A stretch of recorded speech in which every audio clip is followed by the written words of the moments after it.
Bible సమయం గంభీర సమయం వచన పరంపర ధ్యానాంశ సమయం బైబిల్ సమయం గంభీర సమయం దైవ సన్నిధికి అనుబంధ సమయం బైబిల్ సమయం బైబిల్ సమయం బైబిల్ సమయం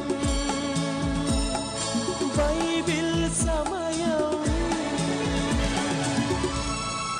ఈరోజు ఈ కార్యక్రమాన్ని నిర్వహించడానికి సహాయపడిన ప్రియులకు యేసు అనుచరులు అందరము కలిసి హృదయపూర్వక వందనాలు చెల్లిస్తున్నాం. అమ్మా బాబు, మేము మీకు ఏమీ ఇవ్వలేము. మా పక్షంగా దేవుడే మిమ్మలను మీ కుటుంబాలను నిండారుగా దీవించారు. దేవుని నామములో మరొకసారి ఈ సాయంకాల సమయంలో మిమ్మల్ని ఈ రీతిగా కలుసుకునే కృపను దేవుడు అనుగ్రహించినందుకు దేవునికి వందనాలు చెల్లిస్తున్నాను.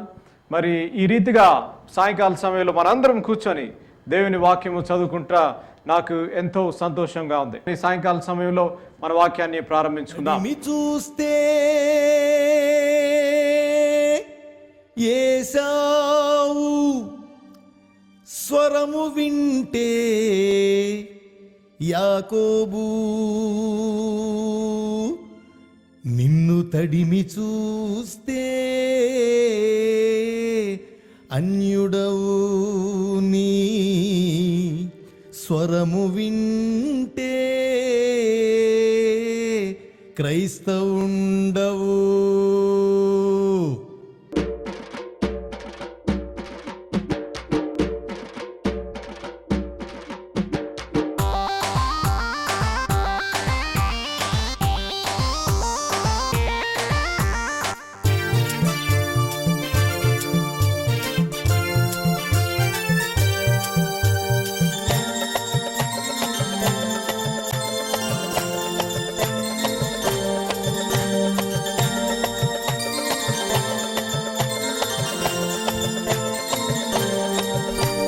తడిమి చూస్తే యేసావు స్వరము వింటే యాకోబు నిన్ను తడిమి చూస్తే అన్యుడవు నీ స్వరము వింటే క్రైస్తవుండవు. వేషధారి ఓ వేషధారి నీ బ్రతుకంతా మార్చుకోవా. వేషధారి ఓ వేషధారి నీ బ్రతుకంతా మార్చుకోవా. తడిమి చూస్తే యేసావు స్వరము వింటే యాకోబు నిన్ను తడిమి చూస్తే అన్యుడవు నీ స్వరము వింటే క్రైస్తవుండవు.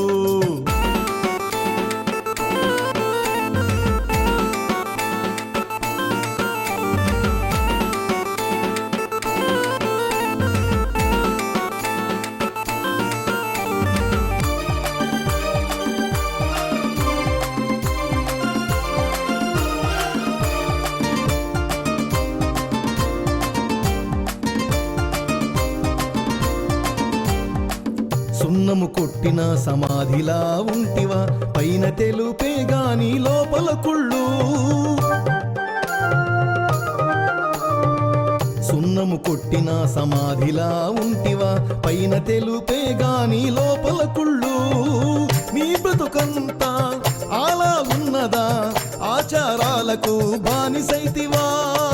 నీ బ్రతుకంతా అలా ఉన్నదా, ఆచారాలకు బానిసైతివా. తడిమి చూస్తే యేసావు స్వరము వింటే యాకోబు నిన్ను తడిమి చూస్తే అన్యుడవు నీ స్వరము వింటే క్రైస్తవుండవు.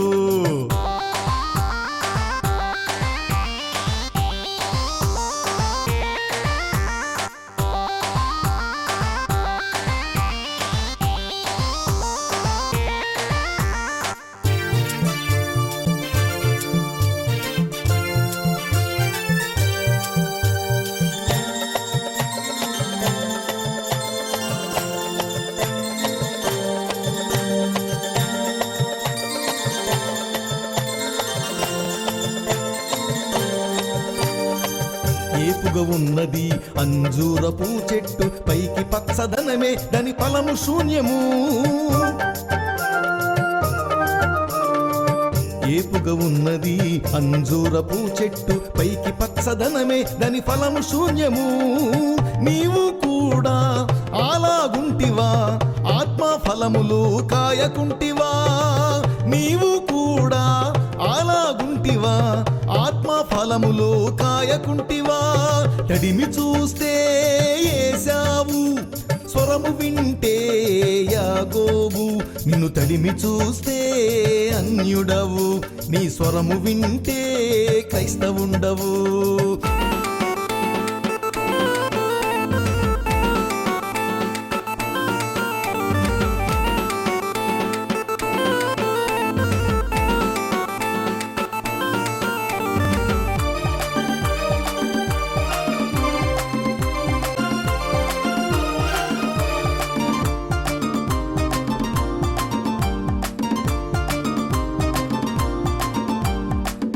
అబ్షాలోము చూడ పైకి ఎంతో సుందరుడు, హృదయమంత నిండే కుట్ర కుతంత్రాలతో.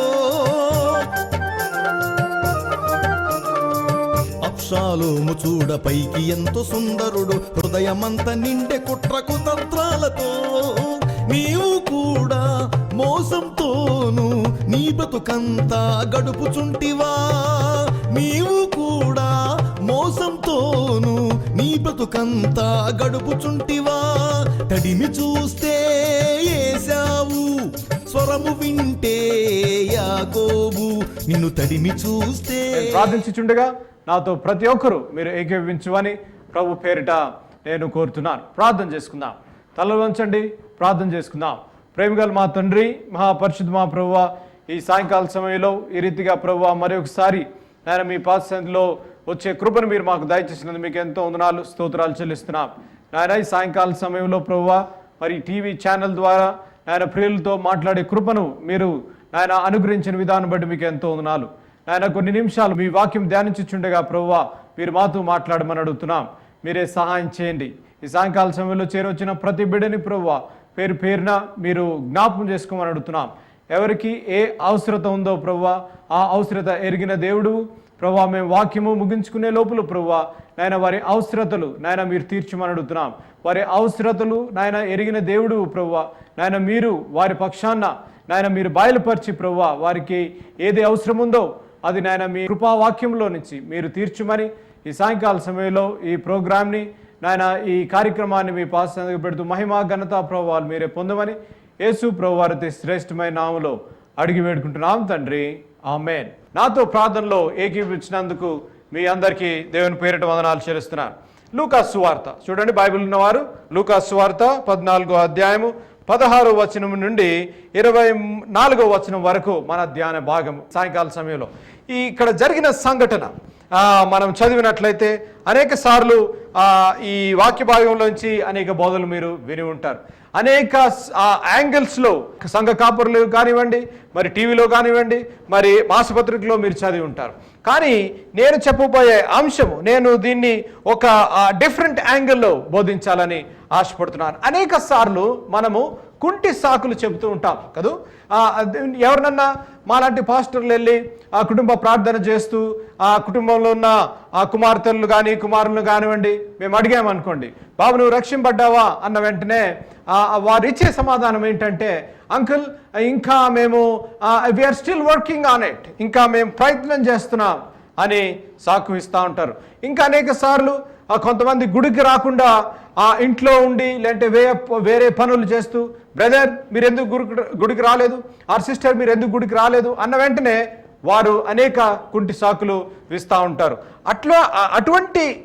అటువంటి సమస్యకు యేసు ప్రభు వారు ఇక్కడ మనకి జవాబిచ్చిన రీతిగా దేవుని వాక్యంలో మనం చూస్తున్నాం.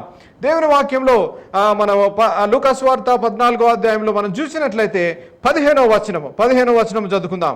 15వ వచనంలో ఈ రీతిగా రాయబడింది. తమ్ముడు 15వ వచనము, దేవుని రాజ్యములో భోజనము చేయవాడు ధన్యుడని ఆయనతో చెప్పగా, దేవుని రాజ్యంలో భోజనం చేయవాడు ధన్యుడు అనే దానికి అప్పుడు ఆయన అతనితో నిట్లా నేను అంటే ప్రభువారు ఆయనతో వారితో అక్కడ చేరిన వారితో ఈ రీతిగా చెప్పిన రీతిగా మనం దేవుని వాక్యంలో చూస్తున్నాం. చూడండి 16వ వచనము. ఒక మనుష్యుడు గొప్ప విందు చేయించి అనేకులను పిలచెను. అనేకులను పిలిచే నెంబర్ 1 జాగ్రత్తగా గమనించాలి. ఒక వ్యక్తి, మళ్ళీ ఇక్కడ పేరు రాయబడలేదు. మనం మొన్న ఆ పాఠ్యభాగంలో మనం చూసాం కదా, బెతెస్దా కోనేరు దగ్గర ఉన్న ఒక 38 సంవత్సరాలు వ్యాధితో బాధపెడుతున్న పేరు రాయబడలేదు. ఇక్కడ ఈ వచనంలో మనం చూసినట్లయితే కూడా ఒక మనుష్యుడు ఒక గొప్ప విందు చేయించి అనేకులను పిలిచెను అన్న రీతిగా దేవుని వాక్యంలో మనం చూస్తున్నాం. 17వ వచనం. విందు పిలిచి, విందు కాలమందు అతడు ఇప్పుడు సిద్ధమై ఉన్నది రండని పిలువబడిన వారితో చెప్పుటకు తన దాసుని పంపెను.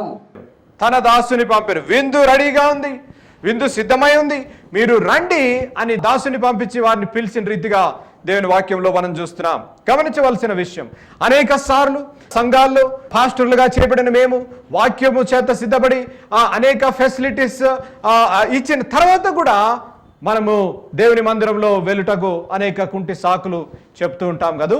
నువ్వు తూచా తప్పకుండా దేవుని సన్నిధికి వెళ్ళి దేవుని సన్నిధిలో ఆరాధించిన ఎన్ని రోజులు ఈ రాత్రికాల సమయంలో నిన్ను నువ్వు పరీక్షించుకోగలిగితే ఎంతైనా మంచిది. ఇక్కడ మనం చూసినట్లయితే ఒక గొప్ప విందు చేసి తన దాసులను పంపించి ఆ విందు రెడీగా ఉంది, ఆ విందు సిద్ధంగా ఉంది, మీరు రండి అని చెప్పిన వెంటనే మనం చూడబోయే వచనాల్లో 3 వ్యక్తుల్ని నేను చూపించాలని ఆశపడుతున్నాను ఈ సాయంకాల సమయంలో. 3 వ్యక్తులు ఇచ్చిన సాకులు, 3 వ్యక్తులు ఇచ్చిన జవాబులు నా జీవితంలో ఏ రీతిగా మనము దాన్ని అప్లై చేసుకోగలం, ఆ 3 ఇచ్చిన సాకులకి మనము ఏ రీతిగా దాన్ని మనము ఆధారం చేసుకొని మన జీవితాన్ని ఏ రీతిగా మార్చుకోగలము అనే అంశంపై ఈ సాయంకాల సమయంలో ధ్యానం చేసుకుందాం. చూడండి 18వ వచనము. అయితే వారందరూ ఏక మనస్సుతో నెపములు చెప్పసాగిరి.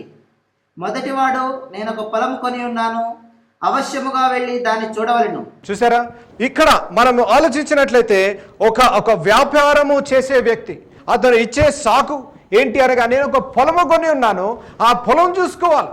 ఈ గొప్ప వ్యక్తి గొప్ప విందు చేసి మీరు రండి నా విందులో పాల్గొనండి అన్న వెంటనే ఈ వ్యక్తి ఇచ్చే సాకు, ఈ వ్యక్తి ఇచ్చే ఎక్స్క్యూజ్ ఏంటి అనగా, నాకు పొలము గలదు, పొలము కొని ఉన్నాను,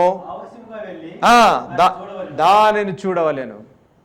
వాక్యం వింటున్న ప్రియ స్నేహితుడా, ప్రియ సోదరి, ప్రియ తమ్ముడు, ప్రియ చెల్లి, గమనించవలసిన విషయము ఈ సాయంకాల సమయంలో ఈ వ్యక్తి కలిగింది పొలము.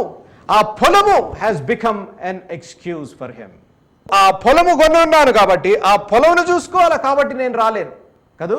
అనేక సార్లు ఈ సాయంకాల సమయంలో నా దేవుడు కనికరించి నీకు ధనము, నీకు ఐశ్వర్యము, నువ్వు పేదరికంలో ఉన్నప్పుడు నువ్వు ప్రార్థన చేస్తే, నువ్వు ఎన్ని కష్ట నష్టాల్లో ఉన్నప్పుడు నువ్వు మొరపెట్టి ప్రార్థన చేస్తే నీ ప్రార్థన ఆలకించి దేవుడు నిన్ను కనికరించి నీకు ఒక స్థాయి, నీకు ఒక సొసైటీలో ఒక స్థానాన్ని జరిపిస్తే దేవుడు ఇచ్చిన నీకు ఆశీర్వాదమే ఒక సాకుగా తయారైంది దేవుని సన్నిధిలోకి రాకుటకు.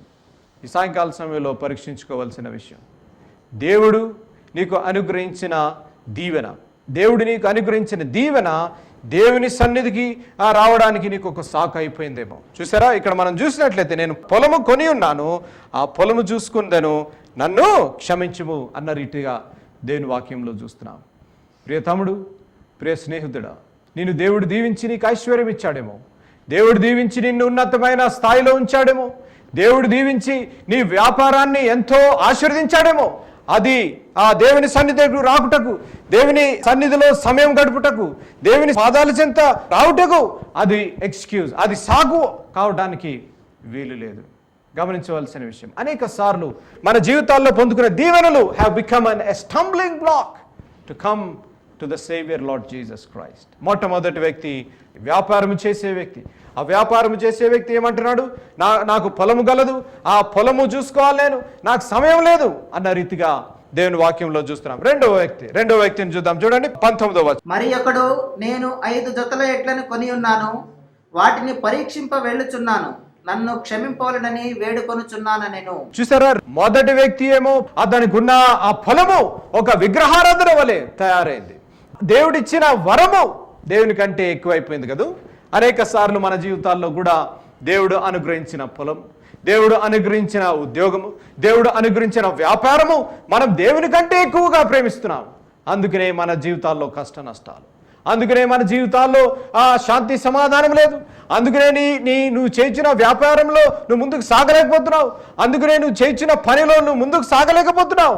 ఎందుకనగా దేవుని కంటే నువ్వు దానికి ప్రాధాన్యత ఇచ్చి, దేవుని కంటే నువ్వు దాన్ని ఎక్కువగా ప్రేమిస్తున్నావు కాబట్టి నువ్వు ముందుకు సాగలేకపోతున్నావు. రెండో వ్యక్తి మనం చూసినట్లయితే 19వ వచనంలో చూస్తే ఆయన చెప్పే సాకు ఏంటనగా, నేను 5 జతల ఎడ్లను కొని ఉన్నాను. చూసారా, నా మాట జాగ్రత్త వినాలి. మొట్టమొదటి వ్యక్తి వ్యాపారము చేసే వ్యక్తి, రెండవ వ్యక్తి పనిచేయు వ్యక్తి. హీఈస్ ఎ వర్కింగ్ మ్యాన్, పనిచేయు వ్యక్తి. అతని పని అతనికి సాకు అయిపోయింది. ఏమని చెప్తున్నాడు మళ్ళీ ఒకసారి చూడండి. మరి ఒకడు, నేను 5 జతల ఎడ్లను కొని ఉన్నాను, వాటిని పరీక్షింప వెళ్ళుచున్నాను. అతని పని అతనికి ఒక సాకుగా తయారైంది. ఈ సాయంకాల సమయంలో గమనించవలసిన విషయం, నీ పని, నీ ఉద్యోగము, నువ్వు చేయించిన ఎటువంటి పని అయినా కూడా దేవుని సన్నిధిలో రావటానికి ఆటంకంగా ఉండటానికి వీలు లేదు. ఈ సాయంకాల సమయంలో నువ్వు గమనించవలసిన విషయం, నీకు దేవుడు అనుగ్రహించిన ఉద్యోగం కాదు. ఎన్నోసార్లు ఏసానుచరులు ఆఫీస్కి ఉత్తరాలు రాస్తూ ఉంటారు, మా బృందానికి ఉత్తరాలు రాస్తూ ఉంటారు, మా గురించి ప్రార్థించండి, ఉన్నతమైన విద్య చదువుకున్నాను, ఉద్యోగం లేక నేను బాధపడుతున్నాను, జోష్ అంకుల్ మా గురించి ప్రార్థించండి అనగా ప్రతి శనివారము ఉపవాసం ఉండి ప్రార్థనలో మేము ప్రార్థిస్తే దేవుడు కనికరించి నీకు ఉద్యోగం దయచేస్తే ఆ ఉద్యోగము నీకు ఒక విగ్రహారాధనగా తయారైంది. ప్రియ తమ్ముడు, వాక్యం వింటున్న ప్రియ తమ్ముడు, నీ ఉద్యోగం నీకు విగ్రహారాధనగా అయితే జాగ్రత్త, ఆ ఉద్యోగం పోయే ఆస్కారం ఉంది. ఎందుకనగా దేవుని కంటే నువ్వు దానికి ప్రాధాన్యత ఇస్తున్నావేమో. ఈ సాయంకాల సమయంలో నువ్వు గమనించుకోవాల్సిన విషయం. ఇక్కడ మనం చూస్తే ఆ దేవుని వాక్యంలో చూస్తే 5 జతల ఎడ్లను కొని ఉన్నాను, వాటిని పరీక్షించుటకు నేను వెళుచున్నాను అని కుంటి సాకు ఇచ్చిన రీతిగా దేవుని వాక్యంలో చూస్తున్నాను. నెంబర్ 1, అతనికి ఇచ్చిన అతనికి ఉన్న ధనము అతనికి విగ్రహారాధనగా అయిపోయింది. అతనికి ఇచ్చిన పని కుంటి సాకుగా చెప్పిన రీతిగా దేవుని వాక్యంలో చూస్తున్నాం. చివరిగా 3వది 20వ వచనం. మరి ఒకడు, నేను ఒక స్త్రీని వివాహము చేసుకొని ఉన్నాను, అందుచేత నేను రాలేననెను. అందుచేత నేను రాలేను అని. చూసారా, నా మాట జాగ్రత్తగా వింటున్నారా? అమ్మా, ప్రియ తమ్ముడు, ప్రియ చెల్లి, నేను ఈ వాక్యం చదువుతుంటే మీరు నవ్వుకుంటున్నారు. అరే ఇదేంటి అన్న, కొత్తగా పెళ్ళయింది కదా, మేము ఇంకా కొంతసేపు ఎంజాయ్ చేయాలి కదా, లైఫ్ హనీమూన్కి వెళ్ళాలి కదా, లేదంటే అక్కడికి వెళ్ళాలి కదా, ఇక్కడికి వెళ్ళాలి కదా అని మీరు ఆలోచిస్తున్నారేమో. నేను కాదంటోలే. మన దేశంలో ఉన్న ఒక తప్పుడు అపోహ ఏంటి అనగా, విగ్రహారాధన అన్న వెంటనే ఏదో బొమ్మ పెట్టేసి దాన్ని మొక్కేస్తేనే విగ్రహారాధన అనుకుంటా ఉంటాం. కాదు. ఈ సాయంకాల సమయంలో గమనించవలసిన విషయం, దేవుని కంటే, నా మాట జాగ్రత్త వినాలి, దేవుని కంటే నువ్వు ఏదైతే ఎక్కువ ప్రాధాన్యత ఇస్తున్నావో అదే నీ జీవితంలో విగ్రహారాధన. ఇక్కడ మనం చూసినట్లయితే మొట్టమొదటి ఆ వ్యక్తి ఉన్న ధనము హ్యాస్ బికమ్ ఏ విగ్రహారాధన. ఆ ధనము ఆ విందుకు రావడానికి ఆటంకము కలిగించింది. ఇంకొక వ్యక్తిని మనం చూసినట్లయితే 19వ వచనంలో అతనికి ఉన్న పని ఆ విందుకు రావడానికి ఆటంకంగా చూసాం. మరి 3వ వ్యక్తి ఏమంటున్నాడంటే, నేను ఒక స్త్రీని వివాహము చేసుకున్నాను, నేను రాలేనను. నా మాట జాగ్రత్త వినాలి ప్రియ చెల్లెళ్ళు, నా మాట జాగ్రత్త వినాలి. ఒక అన్న వల్లే నేను మీకు చెప్తున్నాను, మీరు వివాహం చేసుకున్న తర్వాత భర్తల్ని ఎంతసేపు మీ వెనకాల తిప్పుకుంటానికి వీలు లేదు. ఆదివారము గుడికి పంపించాల, గుడికి మీరు పంపించడే కాదు, గుడికి తయారు కావండి, మనము దేవుని సన్నిధులకు వెళుదాము అన్న రీతిగా ప్రియ చెల్లెలు మీరు తయారు కావాలి. ఈ సాయంకాల సమయంలో వాక్యం వింటున్న ప్రియ పాప, ప్రియ చెల్లి, నీ భర్తని నువ్వు వివాహం చేసుకుంటే నీ భర్తని నువ్వు ప్రోత్సహించాల. ఆదివారం రోజున నువ్వు నీ కుటుంబంతో నువ్వు దేవుని సన్నిధిలో నువ్వు గడిపినట్లయితే నీ జీవితంలో శాంతి సమాధానం. ప్రియ తమ్ముడు, వివాహం చేసుకున్న నీ వివాహము నీకు సాకు కావడానికి వీలు లేదు. వివాహము దేవుని సన్నిధిలో రావడానికి ఆటంకం కలగకూడదు. ఇక్కడ చెప్తున్న వ్యక్తి, నేను స్త్రీని వివాహం చేసుకున్నాను, అందుకనే నేను ఎందుకు రాలేను అన్న రీతిగా దేవుని వాక్యంలో చూస్తున్నాం. అనేక సార్లు మనకిచ్చిన ఐశ్వర్యము, మనకిచ్చిన ఉద్యోగము, మనకిచ్చిన విద్య, మనకిచ్చిన దేవుని ఆశీర్వాదము దేవుని సన్నిధిలో రావటకు, దేవుని అంగీకరించుటకు అనేక సార్లు ఆటంకంగా వీరి సాకులు చెప్పిన తర్వాత 20వ వచనంలో ఆ అధికారి చెప్పిన జవాబు చూడండి. 21. అప్పుడు ఆ దాసుడు తిరిగి వచ్చి ఈ మాటలు తన యజమానునికి తెలియజేయగా, ఆ ఇంటి యజమానుడు కోపపడి, నీవు త్వరగా పట్టణపు వీధులలోనికి సందులలోనికి వెళ్ళి బీదలను, అంగహీనులను, కుంటివారిని, గుడ్డివారిని ఇక్కడికి తోడుకొని రమ్మని ఆ దాసునితో చెప్పెను.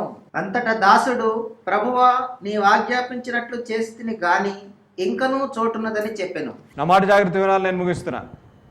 ఈ దాసుడికి ఒక కోపం వచ్చి, వారు రాకపోయారు కానీ నువ్వు వీధుల్లోకి వెళ్ళి ఎంతమంది ఉన్నారో, కుంటివారు కానీ, గుడ్డివారు కానీ, పేదవాళ్ళు కానీ, వారిని వెళ్ళి తీసుకొని రా అన్నప్పుడు ఈ దాసుడు వచ్చి ఏమని చెప్తున్నాడు యజమానికి, వీరందరిని పిలిచిన తర్వాత కూడా ఇంకా ఎంతో చోటు ఉన్నదని చెప్పే రీతిగా దేవుని వాక్యంలో మనం చూస్తున్నాం. దీని ద్వారా మనం నేర్చుకోవాల్సిన ఆధ్యాత్మిక సత్యము ఏంటి అనగా, నువ్వు దేవుని సన్నిధిలో వెళ్ళినప్పుడు, నువ్వు దేవుని సువార్తలో నువ్వు ప్రచురించుటకు వెళ్ళినప్పుడు అనేకులు కలరు.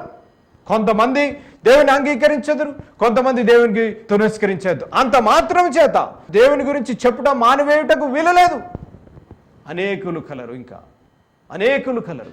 ఎంతోమంది వాక్యం వినని ప్రజలు, నీ కుటుంబంలోనే ఇంకా రక్షింపబడిన ప్రజలు ఉన్నారు, నీ గ్రామంలోనే రక్షింపబడిన ప్రజలు ఉన్నారు, నీ పట్టణంలోనే రక్షింపబడిన ప్రజలు, యేసు ఎవరో తెలియని ప్రజలు ఉన్నారు. వారికి ఎవరు వెళ్ళి చెప్తారమ్మా? నీవు నేను వెళ్ళి చెప్పవలసిన బాధ్యత ఎంతైనా ఉన్నది. ఈ సాయంకాల సమయంలో గమనించవలసిన విషయం 23-24 వచ్చు. అందుకు యజమానుడు, నా ఇల్లు నిండినట్లు నీవు రాజమార్గములలోనికి కంచెలలోనికి వెళ్ళి లోపలికి వచ్చటకు అక్కడి వారిని బలవంతము చేయము. ఏలైనగా పిలువబడిన ఆ మనుష్యులలో ఒకడును నా విందు రుచి చూడనని మీతో చెప్పుచున్నాను నేను. చూసారా, జాగ్రత్తగా ఉన్న మాట వినాలి. ప్రభువు ఇచ్చిన అవకాశాన్ని నువ్వు పోగొట్టుకుంటే, అమ్మా బాబు, ప్రభువు ఇచ్చిన అవకాశం, యేసు ప్రభు ఇచ్చిన తరుణాన్ని నువ్వు పోగొట్టుకున్నావు అయితే మళ్ళా నీకు ఆ తరుణం వస్తుందో లేదో తెలియదు. ఇక్కడ మనం విందులో చూసినట్లయితే 24వ వచనము, ఏలైనగా పిలువబడిన ఆ మనుష్యులలో ఒకడును నా విందు రుచి చూడనని మీతో చెప్పుచున్నాను నేను. చూసారా, ఇంగ్లీష్లో ఈ రీతిగా ఉంది, for I tell you none of those men who were invited shall taste my banquet. నా మాట జాగ్రత్తగా వినాలి. సమయము గతించకపోక మునిపే దేవుని ఇచ్చిన అవకాశము నువ్వు దాన్ని ఉపయోగించకపోతే ఇంకా నీకు సమయం వస్తుందో లేదో తెలియదు. ఈ రాత్రి కాల సమయం నువ్వు వాక్యం వింటున్నావు, రేపు జీవిస్తావో లేదో నీకు తెలియదు. నేను ఇప్పుడు వాక్యం చెప్తున్నాను, రేపు వాక్యం చెప్తానో లేదో నాకు తెలియదు. మన జీవితము క్షణభంగురము, ఇంతలో ఉండి అంతలో మాయమైపోయే ఆవిరి వంటి జీవితం మన జీవితం. ఈ రాత్రి కాల సమయంలో వాక్యం వింటున్న ప్రియ బిడ్డ, వాక్యం వింటున్న ప్రియ స్నేహితుడా, ప్రియ సోదరి, గమనించవలసిన విషయం, నీకు ఇచ్చిన ధనము నీకు విగ్రహమా? నీకు ఇచ్చిన ఉద్యోగము ఆటంకమా?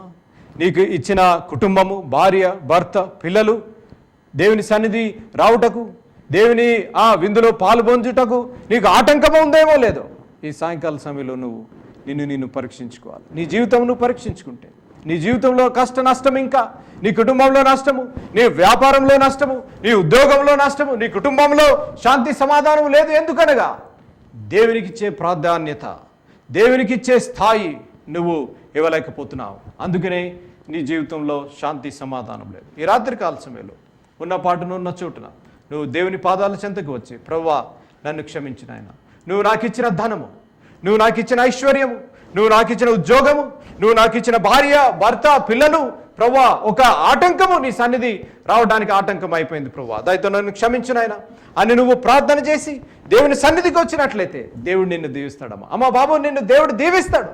God is going to bless you and release his blessing upon your life provided you come to his presence. నువ్వు ఆయన సన్నిధిలోకి వచ్చి నువ్వు మొరబెట్టినట్లయితే దేవుడు నిన్ను క్షమించే దేవుడు, నీకు సెకండ్ ఛాన్స్, నీకు మరో ఛాన్స్ ఇచ్చే దేవుడు. ఇక్కడ మన విందులో మనం చూసినట్లయితే ఎవరైతే పిలువబడ్డారో వారు రానప్పుడు they cannot taste in my banquet అన్న రీతిగా మనం చూసాం. కానీ దేవుడు, దేవాతి దేవుడు నిన్ను తిరస్కరించే దేవుడు కాదు.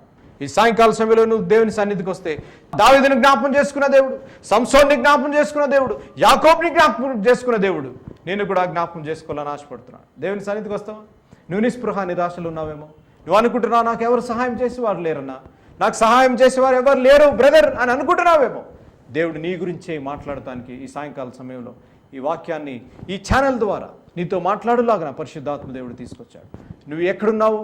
ఇంటర్నెట్ ద్వారా వింటున్నావేమో, హోటల్ రూమ్లో కూర్చొని వింటున్నావేమో, నువ్వు ట్రావెల్ చేస్తూ నువ్వు సెల్ ఫోన్లో వింటున్నావేమో, ఎక్కడ విన్నప్పటికీ కూడా నువ్వు నా పాటున నువ్వు దేవుని సన్నిధికి వచ్చి, దేవా నన్ను క్షమించు ప్రభువా, నువ్వు ఇచ్చిన దీవెనలు నాకు ఆటంకంగా అయిపోయాయి, నువ్వు ఇచ్చిన దీవెనలను నీకంటే ఎక్కువగా నేను నాయన విలువ చేస్తూ వచ్చాను, నన్ను క్షమించు ప్రభువా అని నువ్వు క్షమాపణ అడిగినట్లయితే దేవుడు నిన్ను దీవించే దేవుడు, నీకు కావలసిన ఆ ధన్యత, నీకు కావలసిన ఆశీర్వాదము దేవుడు నీకు అనుగ్రహించే దేవుడు.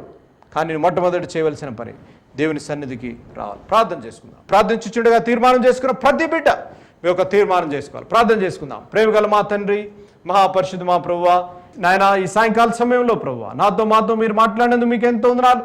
అనేక సార్లు ప్రభువా మా ధనము, మా ఐశ్వర్యము ప్రభువా మాకు ఆటంకంగా, నాయన మాకు అడ్డుగా ఉంటుంది మీ సన్నిధిలో రావడానికి, మిమ్మల్ని నాయన మీ పాద సన్నిధి దగ్గర సమయం గడపడానికి నాయన ప్రభు ఆటంకంగా ఉంటుంది. అయితే మమ్మల్ని క్షమించండి నాయన. ప్రభువా, మీరు ఇచ్చిన ఉద్యోగము, మీరు ఇచ్చిన విద్య ప్రభువా ఆటంకంగా ఉంటుంది ప్రభువా. నాయన ఉద్యోగంలో పని ఒత్తిడి వల్ల ప్రభువా, నాయన విద్యలో ప్రభువా మీ పాద సన్నిధికి రాలేకపోతున్నాం. దయతో మమ్మల్ని క్షమించండి ప్రభువా. మీరు కనికరించి మీరు దయచేసిన భార్య భర్త పిల్లలు ప్రభువా నాయన మీ సేవకు నాయన మీ సన్నిధిలో సమయం గడుపుటకు నాయన ఆటంకంగా ఉంటున్నాయి. దయతో మమ్మల్ని క్షమించండి ప్రభువా. నాతో మాట్లాడేది మీకు ఎంతో వందనాలు, మాతో మాట్లాడేది మీకు ఎంతో వందనాలు. ప్రియులు నాయన మరి వారి ప్రార్థనలకు ఇచ్చే దేవుడు ప్రభువా నాయన, మీరు వారి పశ్చాత్తాప హృదయం చూచే దేవుడు ప్రభువా. ఎంతమంది అయితే నిర్ణయం తీసుకుంటున్నారు ప్రభువా, వారిని మీరు ఆశీర్వదించండి ప్రభువా. వారు చేసిన పనిలో, వారి ఉద్యోగాల్లో ప్రభువా, వారి కుటుంబాల్లో మీరు ఆశీర్వదించమని అడుగుతున్నాం ప్రభువా. వారిని క్షమించి కనికరించి ప్రభువా నాయన మీ నిండైన ఆశీర్వాదాలు వారి గృహంపై, వారి ఉద్యోగంపై, వారి వ్యాపారంపై మీరు కుమ్మరించమని అడుగుతున్నాను ప్రభువా. నాయన మహిమ ఘనత ప్రభావాలు మీరే పొందమని ఈ సాయంకాల సమయంలో చేరువచ్చిన ప్రతి బిడ్డని మీ పాద సన్నిధి దగ్గర పెడుతూ యేసు ప్రభువారి శ్రేష్టమైన నామములో అడిగి వేడుకుంటున్నాం తండ్రి, ఆమేన్. ఇంతవరకు వాక్యాన్ని విన్నందుకు మీకు నా హృదయపూర్వక వందనాలు. ఒక ప్రత్యేకమైన మనవి చేయడానికి మరొకసారి మీ ముందుకు వస్తున్నాను. అదేమిటనగా, ఈ కార్యక్రమాన్ని నిర్వహించడానికి నేను ఎంతో ధైర్యం చేశాను అనే విషయాన్ని జ్ఞాపకం చేస్తున్నాను. డబ్బుండి కార్యక్రమాన్ని ప్రారంభించలేదు. నన్ను రక్షించి ఇంతవరకు పిలిచిన ప్రభు ఉన్నారు అని, తదుపరి విశ్వాసులైన మీరు ఉన్నారు అనే ధైర్యంతో ఈ కార్యక్రమాన్ని కొనసాగిస్తున్నాం. కాబట్టి ఈ కార్యక్రమానికి అయ్యే ఖర్చులో కొంత భాగమైన మీరు భరించాలని మనవి చేస్తున్నాను. ఒకరోజు కార్యక్రమానికి ఎంత ఖర్చు అవుతుందో ఆ విషయాలు మీరు తెలుసుకోవాలంటే దయతో నాకు ఫోన్ చేసి కానీ, ఆఫీసుకు ఉత్తరం రాసి కానీ తెలుసుకుని సహాయపడమని ఒక తండ్రిగా, దైవదాసునిగా, అంకులుగా మీకు మనవి చేస్తున్నాను. అడ్రస్ 1-1- మరలా 214/2 1-1-214/2 flat numbers 505 and 506. Flat numbers 505 and 506. Prithvi Apartments Extension. Prithvi Apartments Extension. Vivek Nagar, Chikkadapalli, Hyderabad 20. దేవుడు మిమ్మల్ని నిండారుగా దీవించునుగాక. ఆమేన్.